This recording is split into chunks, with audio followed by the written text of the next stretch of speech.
देखिए, स्वागत है सभी बच्चों का। और जैसा कि आप देख रहे हो टॉपिक पड़ा हुआ है, तो इस संबंध में मैं समझता हूँ कि मेरी हालत कुछ ऐसी तुम लोगों ने कर दी है कि इसमें एक मुझको कहानी याद आती है। कहानी वो ये है कि एक आदमी के पास एक गधा था।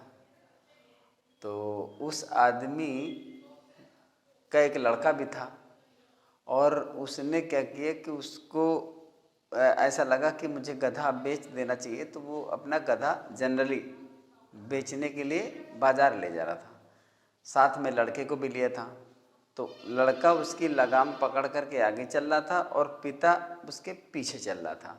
वैसे ये कहानी कई बच्चों ने इसको सुन रखा होगा, लेकिन इसलिए मैं रिमाइंड कराना चाहता हूँ क्योंकि मेरी पोजीशन इस समय कुछ ऐसी ही हो गई है कि मेरी समझ में नहीं आता कि मुझको क्या करना चाहिए। तो बाद में मैं उसका रीज़न बताऊंगा कि मैं ऐसा क्यों कर रहा हूँ। तो वो बेचने के लिए ले जा रहा था। तो जब वो रास्ते में जा रहे थे, एक गांव से निकले, तो उस गांव के आदमियों ने कहा, देखकर उनको, कि देखो कितने बेवकूफ़ हैं बाप बेटा, मतलब गधा साथ में फिर भी दोनों पैदल चल रहे हैं, कितने मूर्ख टाइप के आदमी हैं। उस आदमी ने सोचा, यार चलो ठीक है, ठीक ही कह रहे हैं।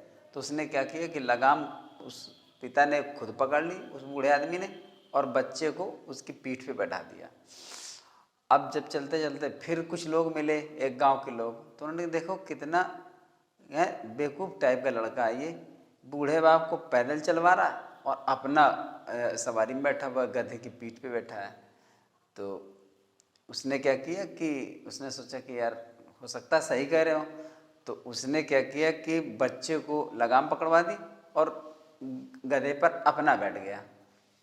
अब फिर चले तो फिर कुछ लोग मिल गए किसी गांव में।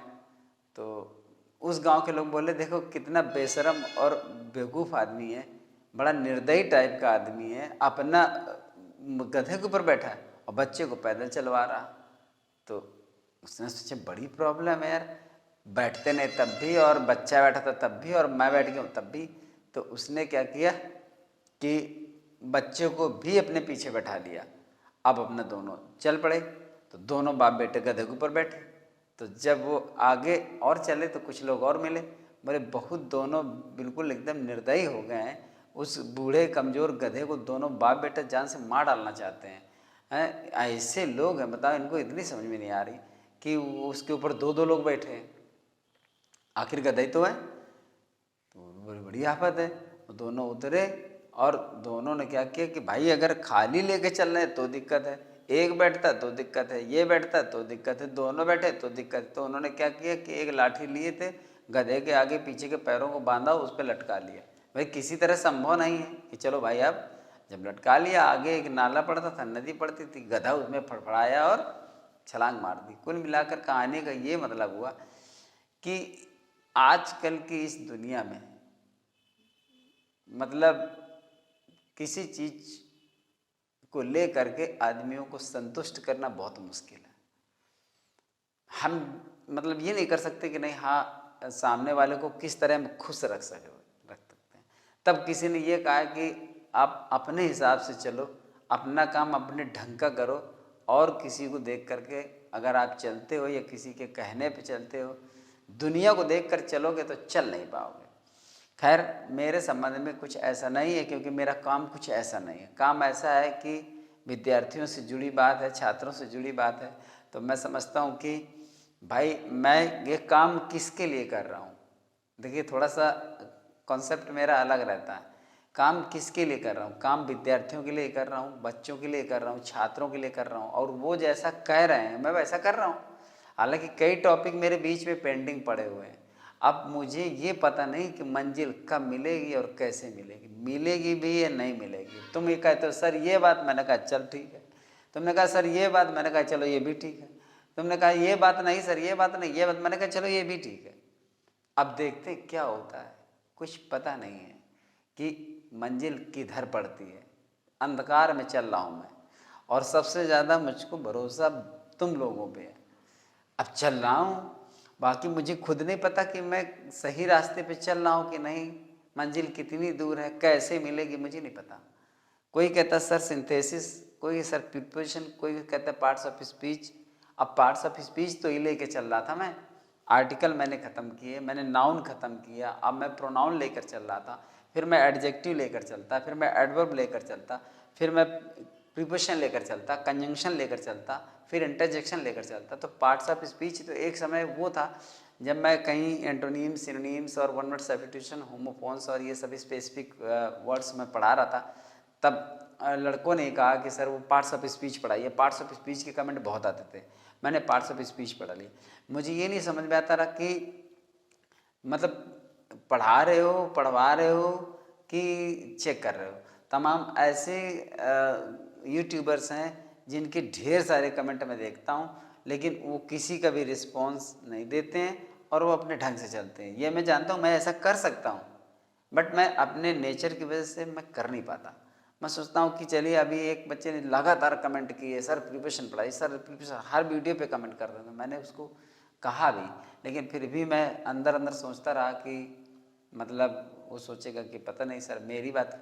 अब एक लड़के ने कहा कि सर एडवर्ब और एडजेक्टिव पहचानना बताइए, तो मैंने वो बताया। फिर मैंने लगे तो मैंने सोचा कि चलो एडवर्ब का इन्वर्जन भी बता देता हूँ, तो मैंने इन्वर्जन भी बता दिया, ग्रामेटिकल ट्रीटमेंट भी ले लेता हूँ, और पीपीटी बना करके मैं इडियम्स या फ्रेजेस के वीडियो भी डाल देता हूँ। अभी लेटेस्ट मैंने एक वीडियो डाला। तो ये होता है कि चलो ठीक है, लगा रहा हूँ, मुझे क्या है। देखो तुमने इतने सारा सब कुछ किया, इतने सब्सक्राइबर्स हुए, इतने लाइक्स आते हैं या जो भी कमेंट्स आते हैं, तो वो मैं समझता हूँ कि ये सब तुम्हारी देन है, मेरा तो कुछ नहीं। मैं तो कहीं जाता नहीं, मैं तो वीडियो बना के डाल देता हूँ ना, देखते तुम लोग हो, लाइक तुम करते हो, कमेंट तुम करते हो, तुम्हारा काम है। तो तुम जैसा कहोगे मैं वैसा करो, तुम कहोगे ये पढ़ाओ मैं वो पढ़ाऊँ, तुम कहोगे फर्स्ट पेपर पढ़ाओ मैं फर्स्ट पेपर पढ़ाना शुरू कर दूंगा, मुझे कोई प्रॉब्लम नहीं है, क्योंकि मेरा प्रोफेशन पढ़ाना ही है, तो मुझे कोई दिक्कत नहीं है। लेकिन ये होता है कि कोई चीज़ सीरियल से चलती तो अच्छा रहता है। फिर अब देखिए सिंथेसिस का सिंपल ख़त्म हुआ, अब मैं समझता हूँ कि बीच बीच में वो टॉपिक चलता है, जैसे कभी आगे कोई वीडियो डाल दिया तो हर वर्ग के बच्चों के लिए, हर स्टैंडर्ड के बच्चों के लिए थोड़ा बेनिफिशियल रहता है। अब बीच में प्रिपरेशन है तो एक नया टॉपिक जोड़ने जा रहा, लेकिन मैं पढ़ाऊंगा। अब कोई मना करे, देखो ये कमेंट मुझे मत करना कि सर आप अपने हिसाब से पढ़ाइए, बिल्कुल नहीं। अगर ये करना हो तो फिर मुझे किसी चीज़ के लिए कहिए मत। अब मैंने शुरू कर दिया तो शुरू कर दिया, प्रिपरेशन पढ़ाऊंगा, आज प्रिपरेशन पढ़ाऊंगा, इसके बाद फिर एक दिन गैप करके, 2 दिन गैप करके फिर इसको आगे प्रोसीड करूंगा। मेरा प्रोनाउन जो पढ़ा हुआ वो मैं आगे अभी ले जाऊंगा। प्रोनाउन का बहुत बड़ा पोर्शन अभी बाकी पड़ा हुआ है। प्रोनाउन में पढ़ेगा, रूल्स तो अब शुरू हुए थे, तो फर्स्ट स्टेप का जो वो डे 1 पढ़ा उसमें, तो वो एक दिन की क्लास है, वो रूल्स वाली अभी जो चली भी है, बाकी तो इंट्रोडक्शन में चला गया। तो सबसे पहली बात ये है कि जो मैं शुरुआत में कहना चाहूँगा कि वीडियो को लास्ट तक देखो। लास्ट तक देखने में क्या होता है कि कभी कभी कुछ चीज़ें ऐसी होती है कि एंड में बड़ी इंपॉर्टेंट चीज़ें आ जाती हैं। एंड में ही क्यों आती हैं? एंड में इसलिए आती हैं क्योंकि वो एंड तक जाते जाते कुछ चीज़ें ऐसी होती ही हैं अपने क्रम में, क्योंकि वो महत्वपूर्ण हो जाती है। जब आप जनरली बेसिकली या आप एक कॉमन फ्लो में जब कोई आप क्लास स्टार्ट करते हो तो आप पहले स्टार्ट करते हो, फिर धीरे धीरे वार्म अप होते हैं। जब वार्म अप हो जाते हैं तब आपके पास और भी डिस्क्रिप्शंस और प्रिस्क्रिप्शंस ये सब आने लगते हैं, तो वो जाकर लास्ट में कुछ इम्पोर्टेंट हो जाता है। तो आप उसका लास्ट पार्ट तक जरूर जाइए, और जाने के बाद फिर कोई चीज़ अगर आपको लगती तो कमेंट करें, कमेंट ज़रूर करिए। देखिए मैं समझता हूँ कमेंट और लाइक करने में कुछ जाता नहीं है, कुछ भी खर्च नहीं होता आपका, फिर भी मतलब उसको इतना ज़्यादा कंजूसी करके और इतना ज़्यादा अपने आप को रोक करके मैं नहीं समझता कि मतलब ये कैसे कर लेते हो। तो उसको कोशिश करिए कि मतलब उससे, क्योंकि इनकरेजमेंट मिलता है और कुछ नहीं, इनकरेजमेंट मिलता है कि नहीं देखिए इतने कमेंट आए और इतने लाइक्स आए, और हौसला दूसरे दिन जब जिस दिन वीडियो में बनाता हूँ और उसमें अगर जो व्यूज होते हैं वो ज़्यादा आ गए तो दूसरे दिन खुशी से और अच्छे मूड में वीडियो बनाने का मन करता है। तो बस इतना ही होता है। और कमेंट्स जैसे भी आते हैं, जो भी आपको लगता है कि ये हमें लिख देना चाहिए वो लिख करके कमेंट कर दो, 2 मिनट का काम है, सिर्फ इतना है, तो अच्छा लगता है कुल मिलाकर ये। चलिए स्टार्ट करते हैं। प्रीपोजिशन, देखिए प्रीपोजिशन को हिंदी में कहते हैं संबंध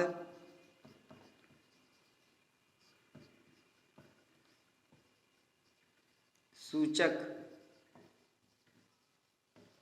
अव्यय, ठीक, ये कहते हैं इसको संबंध सूचक अव्यय। अव्यय मतलब कोई एक छोटा सा शब्द, पाठ, कोई अंग, कोई हिस्सा। तो अब संबंध सूचक अव्यय। अब देखिए प्रीपोजिशन को आप समझिए पहले। Pre plus position, preposition, pre माने होता है पहले और पोजीशन माने होता है स्थिति। प्रीपोजिशन की एक सिंपल सी डिफिनीशन ये है कि प्रीपोजिशन वो शब्द है जो किसी नाउन या प्रोनाउन से पहले आकर किसी दूसरे नाउन या प्रोनाउन की स्थिति को स्पष्ट कर देता है या किसी की भी स्थिति स्पष्ट करता है। कुल मिलाकर ये है कि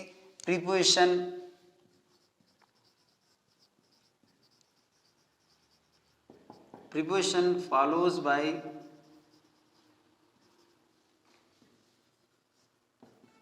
नाउन और प्रोनाउन। प्रीपोजिशन नाउन और प्रोनाउन के साथ चलता है, नाउन और प्रोनाउन को फॉलो करता है, इसके द्वारा चलता है प्रीपोजिशन। और ज्यादातर हम ये देखते हैं कि ये नाउन और प्रोनाउन के पहले आता है ज्यादातर, लेकिन कुछ ऐसी स्थितियां होती हैं जो ये बाद में भी आता है। पहली बात तो वो स्पेशल काइंड ऑफ सिचुएशन होती है और वो भी आपको देखने को मिलेगा। तो प्रीपोजिशन माने प्री माने पहले और स्थिति। तो जब कभी ऐसा हो कि नाउन और प्रोनाउन से पहले आकर वो आता है तो वो किसी न किसी नाउन या प्रोनाउन की स्थिति को जरूर स्पष्ट कर देता है।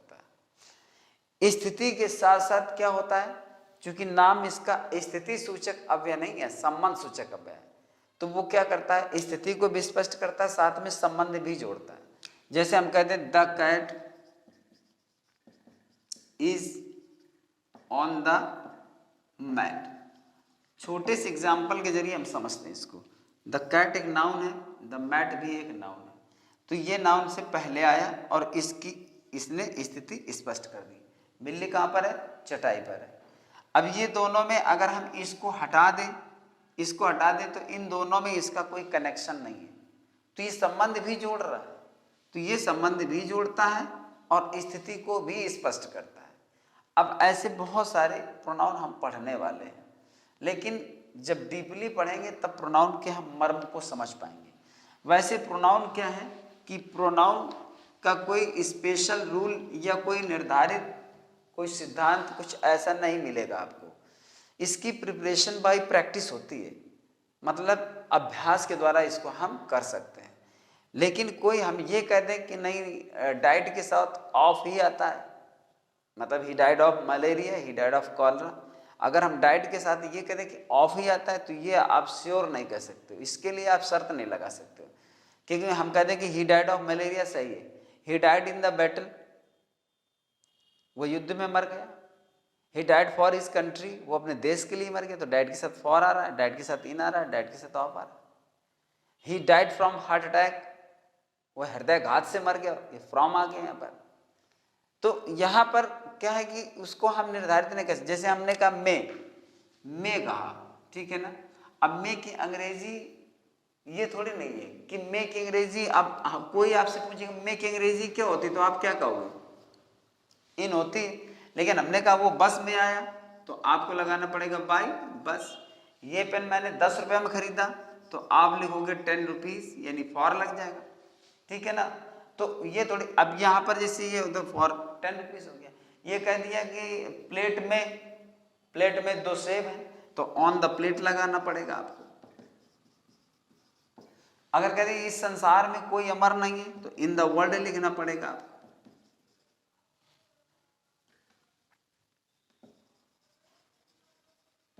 In the world.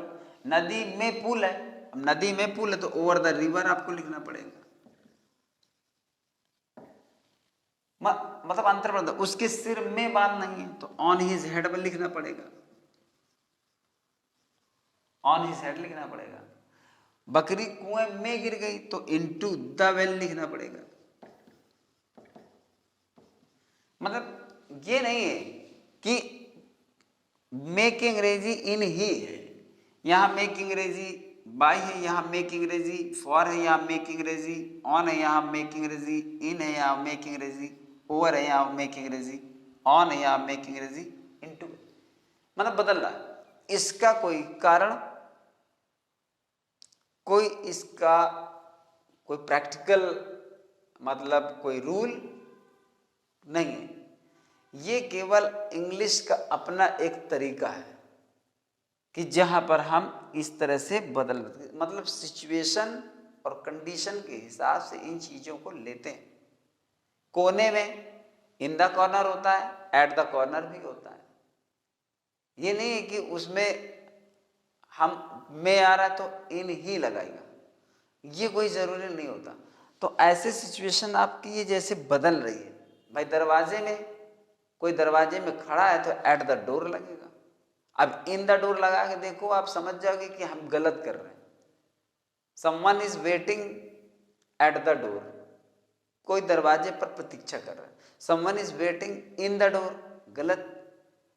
तो ये चीज आपको समझनी पड़ेगी, और बहुत ही टिपिकल टॉपिक है ये, और बहुत ही कॉशियस होकर और अटेंटिव होकर इन चीजों को, और इनमें क्या होता है, एक रेगुलर प्रैक्टिस चाहिए। आप कोई नियम, कोई तरीका कि हमने एस्टोनिश के साथ में एट पढ़ लिया, तो अगर वो आपको बराबर उसका अभ्यास नहीं करते हो तो दिक्कत हो जाती है, वो दिमाग से फिर चला जाता है।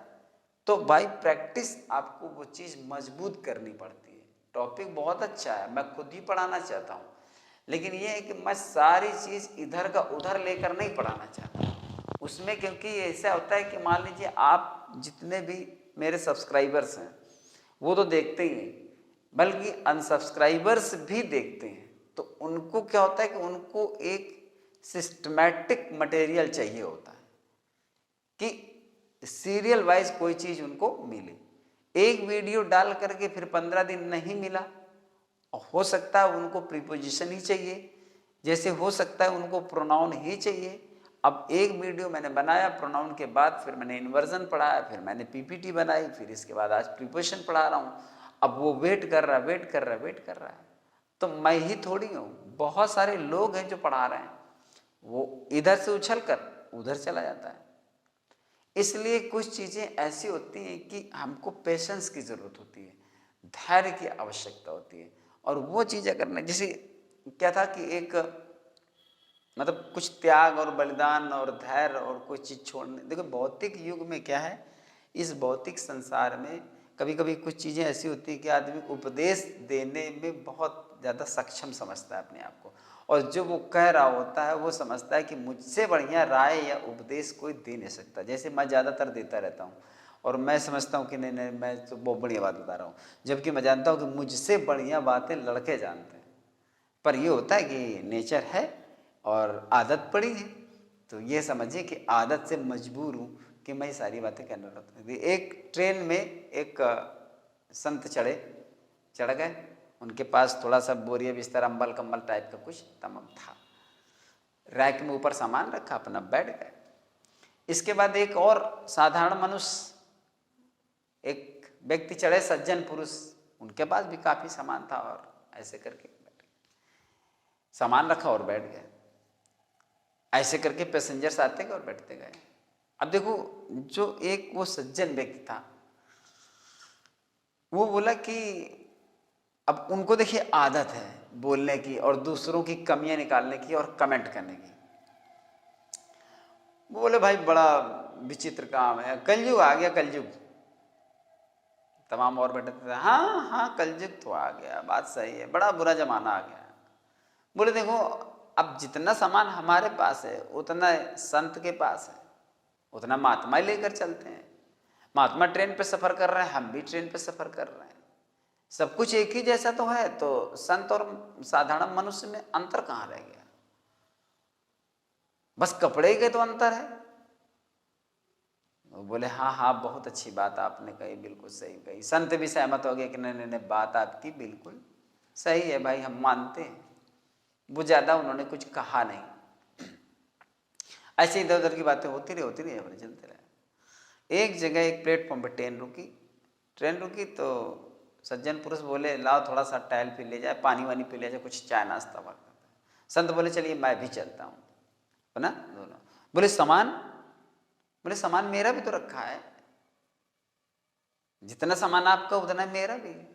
आपने तो यही कहा ना कि जितना हमारा सामान उतना इनका सामान है, जितना इनका उतना हमारा, बराबर का तो है। तो हाँ रखा रख लीजिए, कोई दिक्कत नहीं, ठीक चले गए, नीचे चले गए अपना कुछ खाए पिए, अपना बैठ गए। ट्रेन को काफ़ी टाइम था, बैठे बातें करते रहे, इधर उधर की बातें होती रही, भौतिक संसार की बातें, सुख दुख की बातें होती रही। ट्रेन ने हॉर्न दिया, झंडी दिखाई, वो आदमी उठा तुरंत, सज्जन पुरुष बोले चलो महात्मा जी ट्रेन चलने वाले। अरे बोले बैठो, ट्रेन ये तो आती जाती रहती है, सब चलता रहता है। बोले अरे कैसी बात कर रहे हो, सामान रखा? बोले मेरा भी तो रखा है, जितना मेरा सामान उतना ही आपका, जितना आपका उतना ही मेरा ही है। बोले नहीं चलो चलो, वो सामान चला जाएगा, ट्रेन चली जाएगी, वो बड़ा कीमती सामान है ये है वो। बोले अरे मेरा भी तो कीमती सामान। बोले नहीं चलो। बोले नहीं ना, आप तुम्हें जाने नहीं दूंगा, यहीं बैठना पड़ेगा, क्योंकि जितना सामान तुम्हारा उतना मेरा भी है। और यह तो जाना है तो अंतर बता के जाओ कि संत और साधारण मनुष्य में अंतर क्या है। बोले प्रभु यही अंतर है कि साधारण मनुष्य जो भौतिक व्यक्ति होता है वो अपने सामान को छोड़ नहीं सकता है, लेकिन संत व्यक्ति जो होता है वो अपने सामान को छोड़ सकता है। भाई उसके पास क्या है, चटाई दरी कंबल, कहीं बस यही उल्टा सीधा होगा। तो ये चीजें होती ना, त्याग करने की क्षमता मनुष्य में कब होती है, ये सोचने की बात है, समझने की बात है। धैर्य है, बलिदान है, त्याग है, ये ऐसे गुण है जो मनुष्य में आकर के जब आते हैं तो उसको बहुत कुछ एक साधारण वर्ग से हटकर स्पेशल बना देते हैं। हमारे अंदर नहीं है, तुम्हारे अंदर नहीं है, लेकिन पाने की और समझने की कोशिश करनी चाहिए। तो ये देखिए प्रिपरेशन है, इसीलिए मैं बार बार कहता हूँ कि मतलब थोड़ा धैर्य रखिए। कई बार मैंने कहा कि ये नहीं है कि अब देखो बहुत सारे लड़के हैं, किसी की चॉइस कौन सी है, कोई कहीं पर उलझ गया, कोई हाँ छोटी मोटी प्रॉब्लम जैसे प्रिपोजिशन को लेकर, ये होल इंग्लिश में कहीं पर भी छोटी मोटी प्रॉब्लम आपको आती है तो कमेंट करके डाल दीजिए कि सर इसका क्या होता है, वो जवाब मिल जाएगा। बट एक किसी टॉपिक को स्टार्ट करना, तुम क्या समझते हो भाई? तो ऐसे नहीं टॉपिक को स्टार्ट किया तो तुमने कहीं उलझ गए, कहीं कोई विशेष प्रकार के प्रोनाउंस या प्रिपरेशन पढ़ रहे हो, मैं वहीं पढ़ा लूँ। मैं तो जब स्टार्ट करूँगा तो सीरियल से और शुरुआत से लेकर चलूँगा ना, बीच से तो मैं चला ही नहीं सकता, मैं तो उसकी स्टार्टिंग से लेकर चलूँगा। अब देखिए प्रिपरेशन को जब हम आगे और बढ़ाएंगे तो प्रिपरेशन के प्रकार होते हैं, काइंड्स ऑफ प्रिपोजिशन।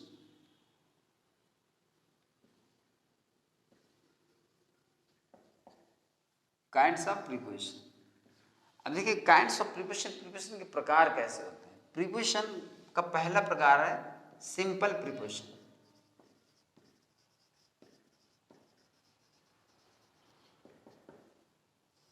पहला प्रकार, ये 4 प्रकार के होते हैं मुख्यतः। ये जरूर है कि प्रिपोजिशन हो या कोई भी हो, जब हम उसके मिडिल पार्ट यानी उसकी जब हम हाईएस्ट उसमें जाते हैं ग्रेड पे तो मज़ा ज़रूर आता है, ये निश्चित है। हाईएस्ट पिच पे जब जाते हैं तो मज़ा आता है, लेकिन उसके लिए थोड़ा सा बेस तो होना चाहिए, स्टार्टिंग तो होनी चाहिए। अब ये नहीं है आप तो बहुत कुछ पढ़ चुके हो, आपको कुछ स्पेशल ही चाहिए, तो सबको ही ऐसा तो नहीं है। तो हम शुरुआत से चलेंगे। सिंपल प्रिपोजिशन, सिंपल प्रिपोजिशन जैसे इन है, ऑफ है और फॉर है, ठीक, ये ऑफ है, और जैसे ओवर है और एबव है, या हम ये देखें कि आउट है। ऐसे जितने भी जैसे मान लीजिए विद है, और बहुत सारे प्रिपोजिशन जो सिंगल वर्ड में यूज होते हैं उनको हम कहते हैं सिंपल प्रिपोजिशन। जैसे आपका अंडर है, इस तरह से जो हमारे पास प्रिपोजिशन होते हैं वो सिंपल प्रिपोजिशन कहलाते हैं। बिल्कुल साधारण से प्रीपोजिशन जो होते हैं वो आपके सिंपल प्रीपोजिशन कहलाते हैं। अब इस समय ये जरूरी नहीं कि एक साथ माइंड पे आए, लेकिन ये है कि आप इससे समझने की कोशिश करिए। कोई छूट गया हो या छूट रहा हो तो निश्चित तौर पर आप उसको कमेंट करके ये पूछ सकते हैं कि सर ये कौन सा प्रीपोजिशन है। तो इन है, ऑफ है, फॉर है, ऑफ है, ओवर है, आउट है, और विद है, अंडर है, और बाय है, ऑन है, और आपका टिल है। ठीक, ऐसे ऐसे और भी होते हैं प्रीपोजिशन जो मतलब आपके सिंपल प्रीपोजिशन की श्रेणी में आते हैं। इसके बाद जैसे उत्तर दूसरा है आपका कंपाउंड प्रीपोजिशन।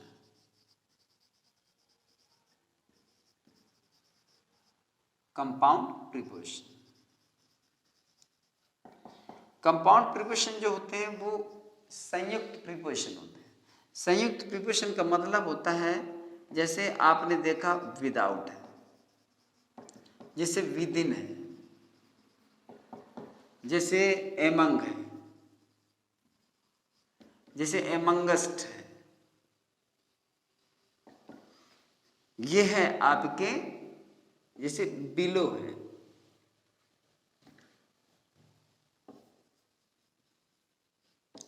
ये कंपाउंड प्रीपोजिशन आपकी इसी तरह से आते हैं, जैसे इनसाइड है, आउटसाइड है, ऐसे जैसे एबव है। जितने भी इस प्रकार के प्रीपोजिशन आपको मिलेंगे ये मोस्टली क्या होते हैं कि ये दो प्रीपोजिशन को मिला के बनते हैं, इसलिए इनको कंपाउंड प्रीपोजिशन कहा जाता है। तो जब इस तरह के जो भी प्रीपोजिशन आएंगे वो आपके कंपाउंड प्रीपोजिशन होते हैं। और भी होते हैं प्रीपोजिशन, अभी चूंकि और मैं बता दूंगा अभी, ठीक है। और इसके बाद तीसरा होता है आपका जो फ्रेज प्रीपोजिशन होता है। फ्रेज प्रीपोजिशन, फ्रेज प्रीपोजिशन का मतलब है कि उसमें फ्रेज टाइप का होता है। फ्रेज का मतलब होता है एक से अधिक शब्द। जैसे हम कह देते हैं कि इन स्पाइट ऑफ है, इन केस ऑफ है, और जैसे अकॉर्डिंग टू है, या फिर अकॉर्डेंस विद है,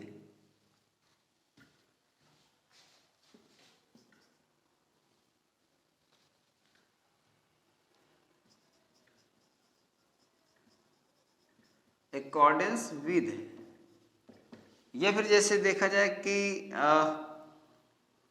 इन कंपैरिजन टू है,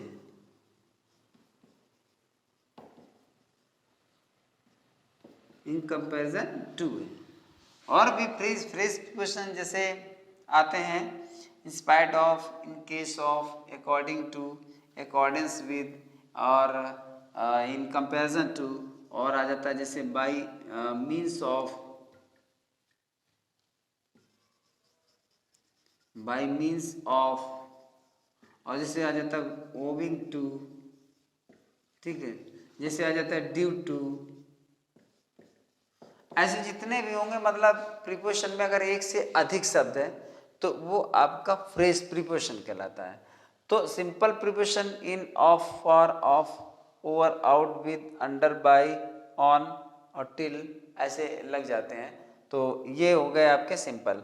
और जैसे आपका ये है कि विदाउट है, विद इन है, और एमंग है, एमंगस्ट, बिलो है, इनसाइड है, और आउटसाइड है, और एबव है, और जैसे बिहाइंड है, जैसे बिहाइंड है, और जैसे आपका आ जाता है बिटवीन है।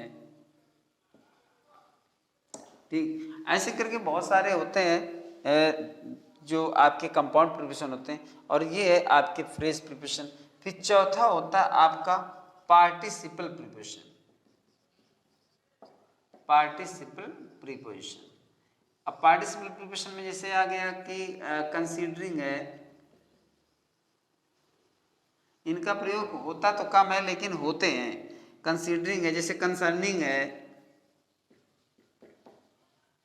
कंसर्निंग है, और जैसे आपका हो गया रिगार्डिंग है,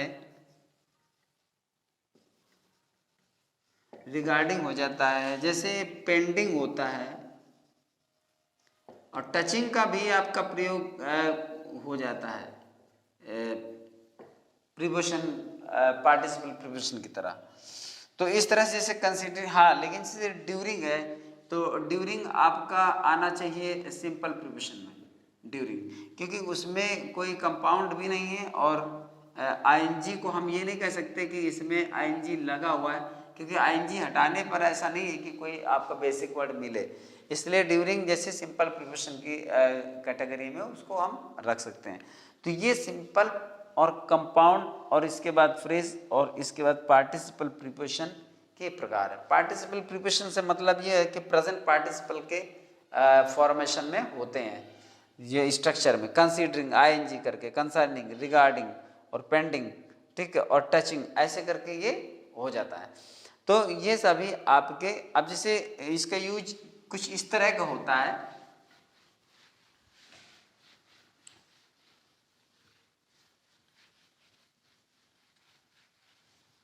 जो पार्टिसिपल फ्रेज का जो प्रीपोजिशन होता है, पार्टिसिपल प्रीपोजिशन उसका एक इस तरह से कुछ होता है, जैसे हम कहते हैं कि कंसीडरिंग, ये मीनिंग के आधार पे चलता है।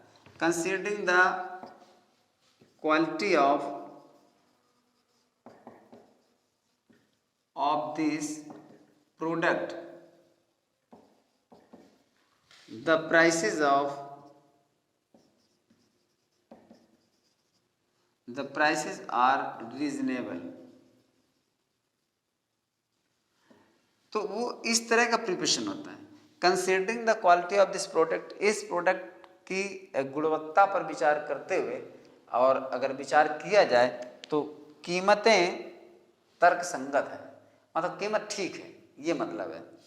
तो considering the quality of this product यहाँ पर कर दिया गया है, तो यहाँ पर एक सिंटैक्स भी बन जाता है, तो ये आ जाएगा दिस प्रोडक्ट, और यहाँ पर कर दिया जाएगा एस, क्योंकि यहाँ पर था प्राइसेस, ठीक है, और अगर यहाँ दिस रखते हैं तो प्रोडक्ट रहेगा, तो फिर दिस रहेगा, तो फिर यहाँ इज रहेगा।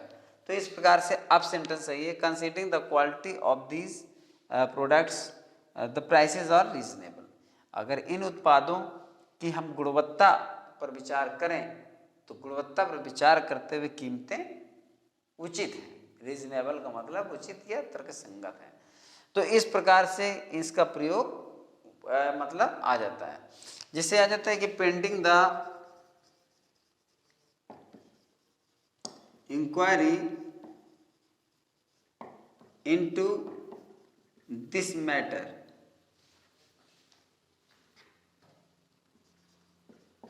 Into this matter. अब लिख दिए फिर आगे, he was transferred from the office, ऐसे करके।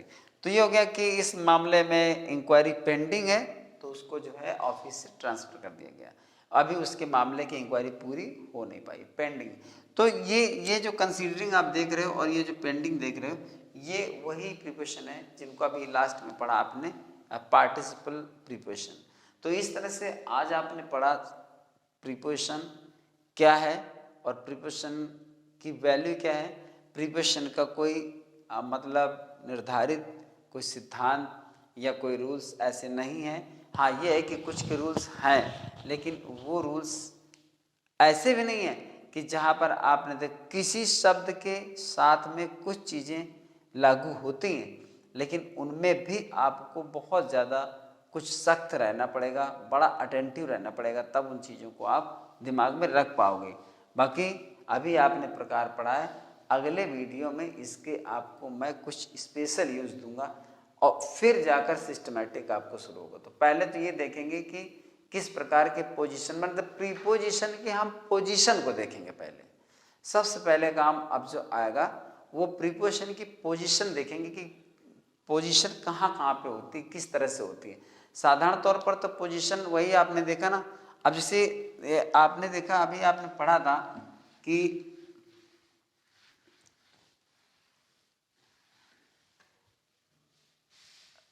मैंने अभी पहले भी कहा था कि वीडियो लास्ट तक देखें। तो अभी आपने पढ़ा कि प्रीपोजिशन नाउन या प्रोनाउंस से फॉलो करता है, लेकिन कभी ऐसा होता है कि जैसे हमने लिख दिया कि ही यूज्ड टू स्मोक। हम ये तो सही कह रहे हैं कि ही वेंट टू कानपुर, ये तो ठीक कह रहे हैं। तो देखिए यहाँ पर ये क्या है ना, ये आपका नाउन है, नाउन से पहले आ रहा है और इससे संबंध जोड़ रहा है। ही वेंट टू कानपुर अर्थात वह कानपुर गए। तो अब ये आपका प्रीपोजिशन हो गया। और जैसा कि हमने कहा कि नाउन और प्रोनाउन को फॉलो करता है, तो उसी हिसाब से ये चल रहा है। जिसे हमने कहा सी इज फॉन्ड ऑफ मिल्क, ठीक है, ये हो गया। तो मिल्क आपका नाउन हो गया और मिल्क से पहले आपका ऑफ प्रीपोजिशन है, तो ये भी सही हो गया। तो इस तरह से तो हम ये समझ रहे हैं कि यहाँ पर वो उस चीज़ से बिल्कुल संबंधित है, वो नियम से संबंधित है कि नाउन और प्रोनाउन को फॉलो करता है। लेकिन यहाँ पर ये लिखा कि ही यूज्ड टू स्मोक, जैसे I would not like to go, यहाँ पे लिखा है I would not like to go, मतलब मैं जाना नहीं चाहूँगा। तो यहाँ पर ये वर्ब है। अब जैसे कभी ये तो कभी कहा नहीं जाता कि प्रीपोजिशन वर्ब को फॉलो करता है या preposition is followed by verb, ऐसा नहीं होता है और कभी नहीं होता है। अगर वर्ब को भी आपको लाना है तो जैसे हम ये कहते हैं कि ही इज एडिक्टेड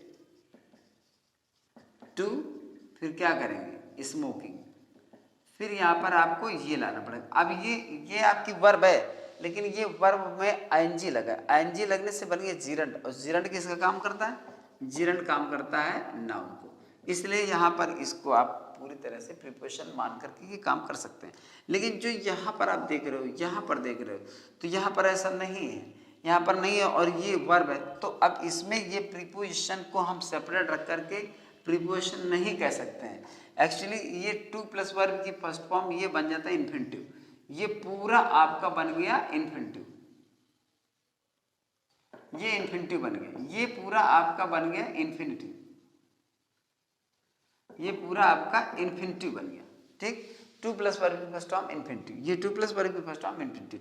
अगर हम कहें कि ये स्मोक लिखा है ये इन्फिनिटिव है आपका, तो गलत। It is a simple verb, ये केवल एक साधारण क्रिया है, ये इन्फिनिटिव नहीं है, इसका कोई और प्रारूप नहीं आप बता सकते हो। लेकिन जब वर्ब के आगे टू होगी, वर्ब की फर्स्ट फॉर्म की टू होगी, तो वो इन्फिनिटिव माना जाएगा। इन्फिनिटिव तभी माना जाएगा जब टू आगे लगा होगा, और टू आगे लगा है तो ये टू अलग नहीं है।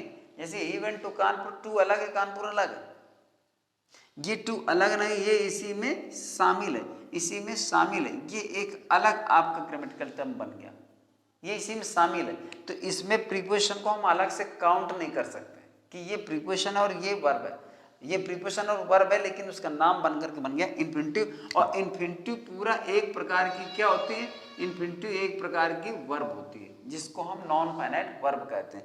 तो ये पूरा वर्ब ही है, ये मानकर चलिए, ये पूरा वर्ब ही है, इसमें कोई प्रीपोजिशन नहीं है। फाइनली ये आपको लेकर चलना पड़ेगा, इसमें किसी भी प्रकार का कोई प्रीपोजिशन नहीं है, ये पूरा आपका वर्ब है जिसका नाम इन्फिनिटिव है। इन्फिनिटिव वर्ब को ही कहते हैं, वर्ब का ही एक रूप होता है जिसको हम इन्फिनिटिव कहते हैं। और इन्फिनिटिव तभी कहेंगे जब उसके साथ में टू लगा होगा, और टू नहीं लगा होगा तो हम इन्फिनिटिव नहीं कहेंगे।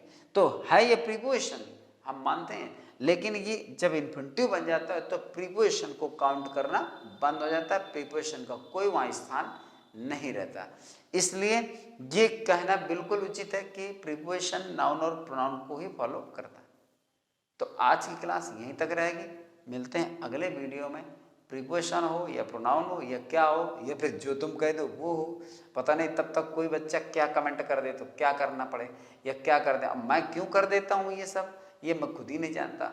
मैं सोचता हूँ कि चलो ये बार बार कह रहा है तो चलो इसके मन का कर देते हैं, उसके मन का कर देते हैं, जबकि मैं जानता हूँ कि एक सब्सक्राइबर बढ़ने अथवा घटने से फ़र्क कुछ नहीं पड़ता। लेकिन मुझे पता है कि बच्चों को मेरे ऊपर भरोसा रहता है, विश्वास रहता है कि नहीं सर हमारी बात सुनेंगे और हमारी क्लास या हमारे हिसाब से भी थोड़ा पढ़ाएंगे। तो इसलिए उनके मैं विश्वास को तोड़ना नहीं चाहता, क्योंकि मैं किसी के विश्वास को तोड़ना अच्छी बात नहीं समझता, इसलिए मैं ये कर देता हूँ। तो मेरी तरफ से सभी बच्चों को फिर से शुभकामनाएं ढेर सारी, और इसके बाद मिलते हैं अगली कक्षा में। तब तक के लिए देखते हैं कि कौन सी क्लास और क्या होता है, ठीक है। हाँ, वैसे ये है कि रेगुलर हर एक चीज़ चलती रहेगी, आई प्रॉमिस।